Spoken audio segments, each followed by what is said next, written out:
Vamos para la lección de hoy. Si es el libro de lo que yo creo, nos vamos a la página 271. Hoy vamos a hablar de la sanidad divina y la superfe. Claro, combinamos también la parte emocional. Así que entremos al interesante tema de la sanidad divina y la superfe.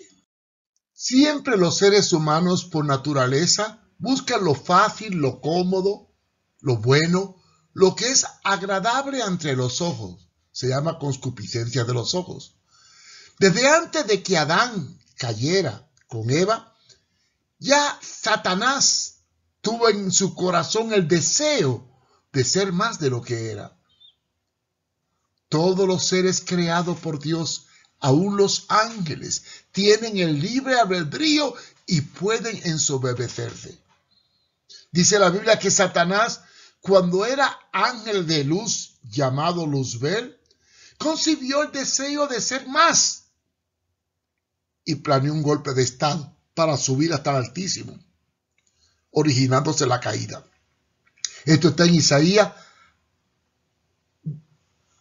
capítulo 14, del 12 al 15, que dice así: ¿Cómo has caído del cielo, lucero, hijo de la mañana? Tú que se sometías a las naciones, has caído por tierra. Decías en tu corazón: subiré hasta los cielos, levantaré mi trono por encima de las estrellas de Dios. Gobernaré desde el extremo norte en el monte de la reunión. Subiré a la crespa de lo más alto de las nubes y seré semejante al Altísimo. Pero has sido arrojado al sepulcro, a lo más profundo de la fosa. Esta fue la caída de Satanás. Se ensoberbeció y quiso ser más de lo que era.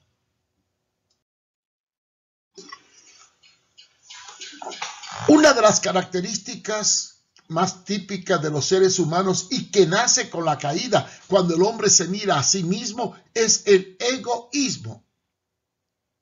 Esto nos hace vulnerable para creer y buscar siempre lo fácil, lo cómodo, lo saludable. Razón por la cual muchos se aprovechan de esta fragilidad humana para presentarle un mensaje lleno de fantasía y falsas esperanzas. Y se convierte en un mensaje de engaño, en el mensaje del diablo. Porque dar falsas esperanzas es verse más cruel que ser honesto.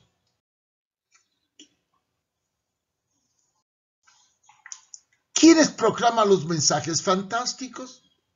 Bueno, siempre han habido predicadores, pastores y profetas que han adaptado el sermón, el mensaje, al gusto del oyente.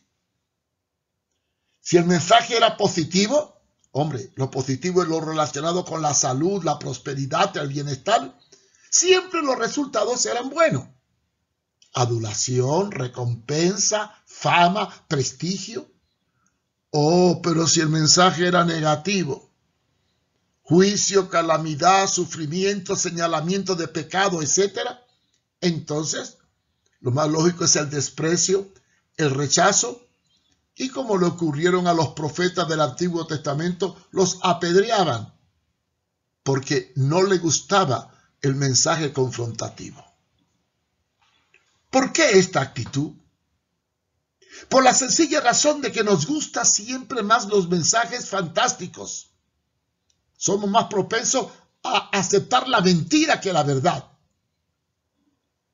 Es por eso que el Salmo 101:7 dice: el que practique el engaño no morará en mi casa. El que habla mentira no permanecerá en mi presencia.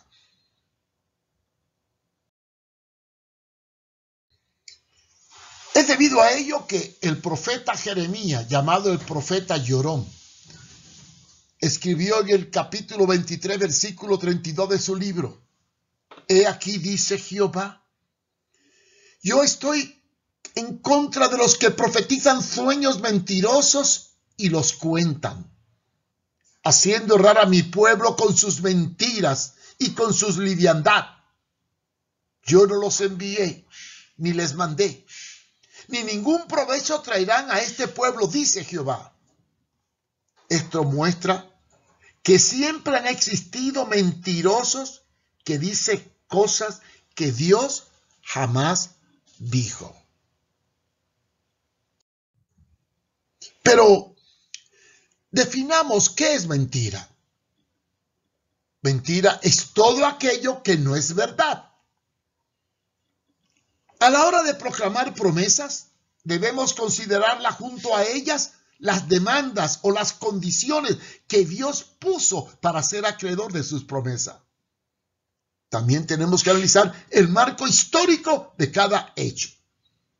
En este punto debemos equilibrar no solo el mensaje de la prosperidad material, sino someter esos versículos a los demás textos bíblicos, los de arriba y los de abajo, para moderar nuestras enseñanzas de sanidad a una lógica bíblica relacionada con el juicio edénico. Noten que cuando usted va a comprar un préstamo o una tarjeta, te ponen las cosas buenas primero en letras grandes, pero si no te fijas en la letra pequeña, que son las condiciones o los intereses, puedes caer en una trampa. La Biblia establece que el pecado entra al corazón del hombre por la desobediencia.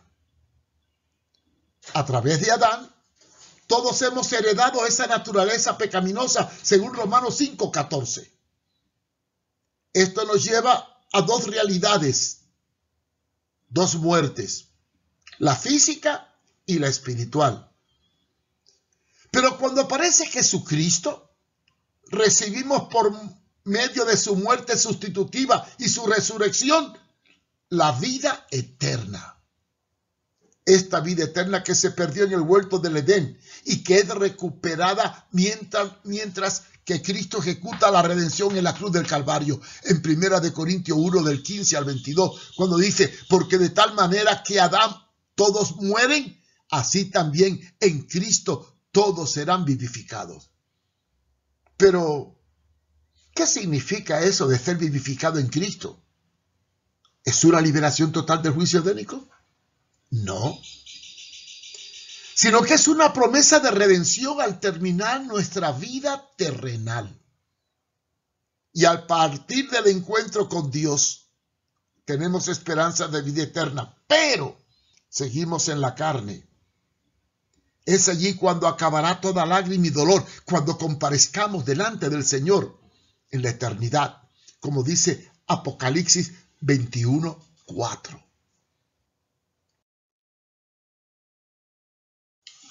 Pablo acepta el hecho de que el cuerpo físico todavía está sujeto al juicio del Edén, es decir, a la muerte, al sufrimiento, al desgaste, al envejecimiento y a la muerte. Por eso escribe en 2 Corintios 4:16, por tanto, no desmayemos aunque nuestro hombre exterior se va desgastando, el interior, no obstante, se renueva día en día. ¿Qué significa esto? ¿Desgastándose el hombre exterior? Sí. Significa consumirse, envejecerse, deteriorarse. Esto significa que estamos todavía sufriendo una parte del juicio edénico. Pues según Génesis capítulo 3, versículos 16 y 19, estamos bajo el juicio en parte. Y se establece lo siguiente. Primero, la mujer pariría con dolores y se sujetaría a su marido. Esto sigue siendo real. Segundo, el hombre tendría que trabajar para vivir. Como consecuencia de ello, tendría que sudar y sufrir por los caldos y espinos de la vida. Y tercero, ambos tendrían que morir. ¿De qué maldición entonces nos libra Cristo? Pues de la condenación y la separación de Dios, la cual es causada por el pecado. Con razón dice Romanos 8:1, Ahora pues ninguna condenación hay para los que están en Cristo Jesús. Sin embargo, pese a que hemos sido liberados del pecado y tenemos vida eterna, seguimos sufriendo, envejeciendo, trabajando, sudando, enfermándonos y teniendo dolores. Las mujeres siguen pariendo con dolor y el juicio a la carne sigue vigente. Si esto es así, preguntamos, ¿cómo podemos ofrecer un evangelio sin sufrimiento? ¿Acaso Jesús le ofreció a sus seguidores ser superhumanos o supermanes o superhombres? Tristemente, los falsos maestros de la prosperidad y algunas sectas que predican que hay que parar de sufrir, nos presentan una superfe, donde afirma que un cristiano ni puede ser pobre ni puede estar enfermo. Y llegan incluso a afirmar que ambas cosas son una maldición y de las cuales hay liberación total, afirmando lo siguiente: si Jesús pagó el precio haciendo mal uso de Isaías 53, donde lo distorsiona, Él se llevó todas nuestras enfermedades. Usted no tiene por qué seguir sufriendo. Y partiendo de esta falacia, de esta utopía, ellas afirman que un cristiano jamás puede estar enfermo si es fiel. Ay, hermanos, para dejar de sufrir tenemos que entender que tarde o temprano todos tendremos problemas que enfrentar. Eventualmente todos tendremos expectativas frustradas y sufriremos. ¿Cómo podemos explicar estas enseñanzas de los predicadores de la prosperidad y de la superfe frente a las enseñanzas de Jesús que entrenó a sus discípulos para el sufrimiento? Veamos. ¿Cuáles son las consecuencias de aceptar a Cristo y ser cristianos? La Biblia es muy clara. Primero, sufriréis aflicción. Juan 16:33. En el mundo tendréis aflicción. Seréis aborrecido por mi causa. Punto 2. Juan 15:18. Tercero, sufriréis como oveja en medio de lobo. Mateo 10:16 y Lucas 10:3. ¿Y cómo podemos aplicar las enseñanzas de los apóstoles cuando ellos declararon que el sufrimiento es parte inseparable de la vida cristiana y compararon este hecho al sufrimiento de los profetas y del mismo Jesús? Ahí tenemos muchas citas. Primera de Pedro 4 del 12 al 17, Segunda de Corintios 11 del 23 al 29, Segunda de Timoteo 1 del 4 y Primera de Pedro 5:9 y Lucas 11:49. No tenemos suficientes citas que demuestran que el sufrimiento es parte de la vida cristiana. Si vamos a la historia, descubriremos cómo todos los apóstoles sufrieron oprobios, escarnio, persecución, necesidades, pobreza, dolores, enfermedades, y casi todos, excepto uno, murieron martirizados. Ahí tengo la lista de todos los apóstoles y cómo murieron. Si aplicamos los parámetros de los predicadores de la prosperidad y la superfe a esta realidad, tendríamos que decir que los 12 apóstoles nunca tuvieron fe, porque todos sufrieron aún el martirio. Pero yo os pregunto, ¿cuál de ellos fue rico y vivió bien toda su vida? Porque aunque el único que murió de muerte natural fue Juan, sufrió destierro y tuvo persecuciones. No puedo negar, ni puedo dejar de creer en la sanidad divina. Creo en la sanidad divina. pero creo en la sanidad divina como una manifestación del poder de Dios en situaciones puntuales y determinadas. ¿Cómo opera la sanidad divina? Tiene varias formas. Primero, como producto de la fe. Sí, Dios sana ya sea por la fe del predicador o por la fe de la persona, aunque el predicador no tenga fe. Marcos 16:18. La sanidad divina como forma de operar de los dones del Espíritu. Segunda forma, Dios mueve a uno a orar por un enfermo porque Dios tiene un propósito específico para sanarle. Tercera forma de operar la sanidad divina. 1 Corintios 12:9. Pero también cuando reconocemos la soberanía de Dios en relación a sus hijos y obedecemos su palabra, Dios puede sanar por la obediencia a la palabra. Un cristiano puede estar enfermo y a la vez ser un fiel siervo de Dios, como lo fue San Pablo cuando se enfermó. Ahí tenemos en 2 Corintios 11, 29 y 12, del 7 al 10. E incluso él afirma que gracias a una enfermedad física se detuvo en Galacia y predicó y levantó una iglesia entre ellos y declaró en la Biblia en Gálatas 4, 12 al 14 que esto lo hizo a causa de una enfermedad del cuerpo. No somos invulnerables a las enfermedades. Nadie muere de nada. Siempre nos morimos de algo. La victoria final sobre la muerte es en la partida para estar con Cristo, lo cual es ganancia. Eso sí, hay que cuidar el cuerpo como templo del Espíritu Santo. No podemos evadir el sufrimiento, ni lo podemos evitar, sino que más bien hay que gozarse en él, como dice Filipenses 1:29, porque vosotros os ha concedido por amor de Cristo no solo creer en él, sino también sufrir por él. Así que, hermanos, no todo en la vida cristiana es color de rosa. Y quizá la pregunta que nos hacemos es ¿por qué se sufre? Porque el juicio está vigente, porque estamos sujetos a la ley del pecado, la cual mora en nuestros miembros.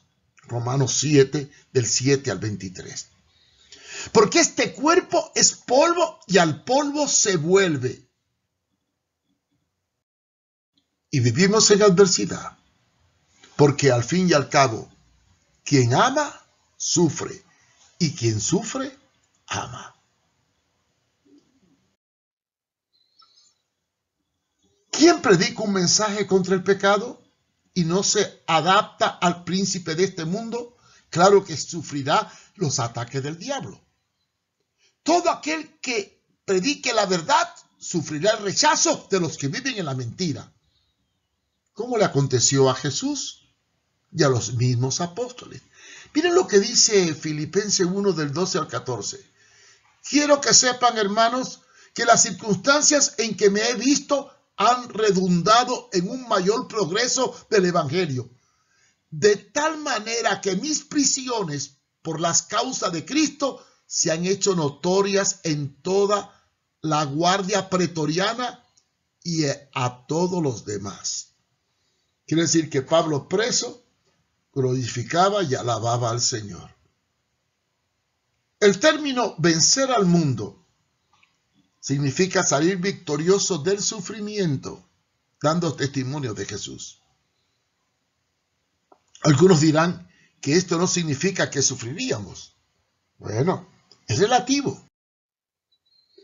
Pero, ¿cómo explicaríamos nosotros el llamamiento de Jesús cuando nos dijo en Mateo 16:24? Fíjense bien lo que dijo. Si alguno quiere venir en pos de mí, niéguese a sí mismo, quite su yo, tome su cruz, esté dispuesto a sufrir y sígame, obedézcame. Es que tomar una cruz tiene un sentido de riqueza, felicidad, bienestar completo, vivir sin dolor y padecimiento. Tomar la cruz significa resignación y firmeza en los momentos de prueba. Es estar dispuesto a padecer como cristiano. Y eso enseñó Primera de Pedro 4:16, cuando dijo el apóstol: pero si alguno padece como cristiano, no se avergüence, antes glorifique a Dios en esta parte. En los últimos tiempos los cristianos sufrirán por razón de su fe. Y el Señor va a castigar con tribulación a aquellos que nos atribulan. Segunda Tesalonicenses 1:6. Las profecías de Apocalipsis nos muestran que los verdaderos discípulos serán guardados en las pruebas que sobrevendrán en los últimos tiempos. No sin antes padecer un poco. Ahí está en Apocalipsis 3, del 9 al 11. Y deberán luchar para retener y mantener firme su fe y no perder la corona de la vida. Ahí tenemos el texto. Por cuanto has guardado mi palabra, yo también te guardaré a la hora de prueba que ha de venir sobre el mundo entero, para probar a los que moran sobre la tierra. Muchos serán engañados con el aumento de la apostasía, la cual nacerá por la avaricia de aquellos que predicarán un evangelio mercantilizado y harán negocio con vuestras armas y los dones de Dios, como dice Segunda de San Pedro, capítulo del 1 al 3. Y ahí lo tenemos. Pero hubo también falsos profetas entre el pueblo, como habrán entre vosotros falsos maestros, que introducirán encubiertamente, o sea, de forma escondida, herejías destructoras. Y aún negarán al Señor que los rescató, atrayendo sobre sí mismo destrucción repentina. Y muchos seguirán sus disoluciones, por causa de los cuales el camino de la verdad será blasfemado. Y miren el versículo 3 del capítulo 2 de Segunda de Pedro. Y por avaricia harán mercadería de vosotros con palabras fingidas, mentirosas, engañosas. No debemos negar que Dios hace milagros y sana. Esto no me cabe duda. Yo he sido partícipe de sanidades. Pero debemos mantener un equilibrio para que no haga a Dios un títere de los caprichos humanos, imponiéndole cosas que muchas veces pueden chocar con la soberanía y el propósito de Dios para nuestras vidas. Si estudiamos bien las oraciones del Nuevo Testamento, notaremos que en todas ellas se actuó con prudencia, no asumiendo posiciones autoritarias hacia Dios, como el hecho de decir, como dicen estos predicadores falsos: tú tienes, tú debes, yo te ordeno, etc. ¿Quién soy yo para decirle al Señor, que es el Kyrios, que significa soberano, lo que debe de hacer o no debe de hacer? Los predicadores de la prosperidad se toman el atrevimiento y la autoridad que sobrepasa todo límite de lógica para caer en aberraciones y usar a Dios como una herramienta para satisfacer sus propios caprichos. Qué bien lo describe Judas en los versículos 12, 13 y 14 de su epístola, cuando dice: estos son manchas en nuestros convites, que banquetean juntamente, apacentándose a sí mismos sin temor alguno, nubes sin agua, las cuales son llevadas de acá para allá de los vientos, árboles marchitos como en otoño, sin fruto, 2 veces muertos y desarraigados, fieras ondas del mar que espuman sus mismas abominaciones, estrellas erráticas a las cuales es reservada eternamente la oscuridad de las tinieblas. Cuando los cristianos primitivos oraban, ellos tenían sumo cuidado en no actuar con soberbia y prepotencia. Veamos con qué sabiduría demandaban a Dios milagros y sanidades. Miren cómo decían ellos. Hechos 4, del 29 al 30. Búsquelo. Miren cómo oraban. Y ahora, Señor, mira sus amenazas y da a tus siervos que con toda confianza hablen tu palabra. Que extienda tu mano a que sanidades y milagros y prodigios sean hechos por nombre de tu santo Hijo Jesús. ¿Le exigieron? No. Demandaron con prudencia y confianza que el Señor hiciera lo que quisiera. Pero, ¿para qué pedían los milagros y la sanidad de los cristianos primitivos? ¿Para exaltarse ellos? No. Para glorificar el nombre de Dios en medio de un pueblo incrédulo. Fijaos que los primeros que pide es confianza para hablar la palabra. Y en ningún momento se usa el término dar órdenes o acondicionar la palabra al capricho de ellos. ¿Saben por qué actuaban así? Porque las señales deberían seguirle y vendrían detrás como efecto de la predicación y de la obediencia y no de la especulación y el chantaje. Hoy día, estos actos de algunos predicadores de la prosperidad, además de ser imperativos y caprichosos, se usan para que un hombre se vuelva estrella y tome los milagros como punto de referencia para obtener dividendos o ganancias personales y deshonestas. Esto equivale a hacer mercantilismo del poder de Dios, como lo hizo Simón el Mago, que trató de comprar al Espíritu Santo mediante soborno a los apóstoles. Hechos 8, del 18 al 22.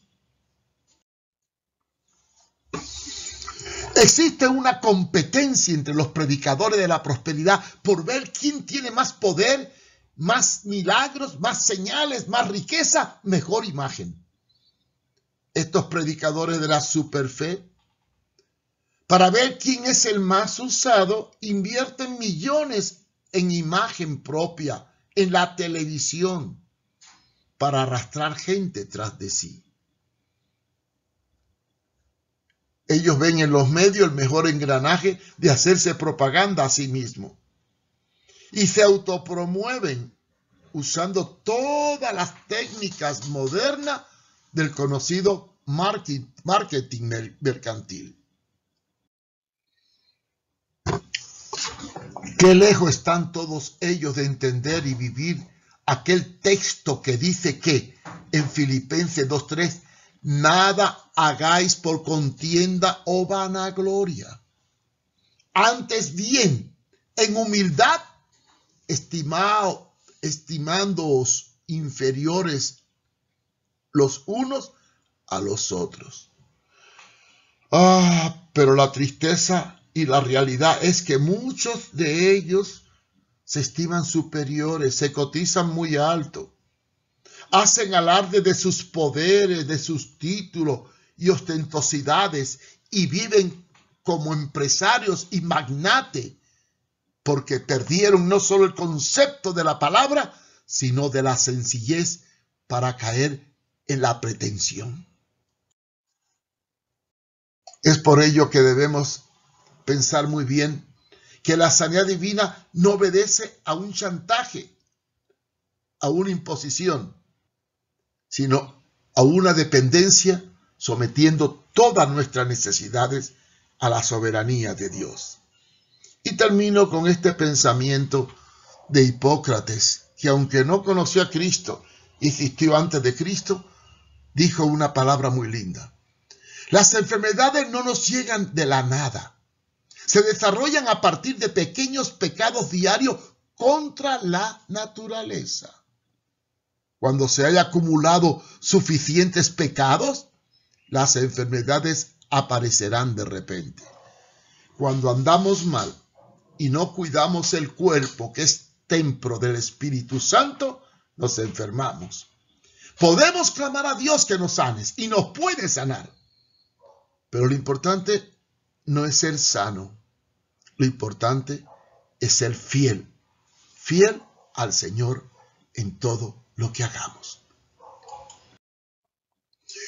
Gracias por aceptar la enseñanza. Si quiere aprender más, visite la página web www.contralapostasía.com o busque en YouTube la página de Mario Fumero, donde hay muchas enseñanzas. O escriba mi correo electrónico y pídame orientación. marioeduardofumero@gmail.com. Muchas gracias por su compañía.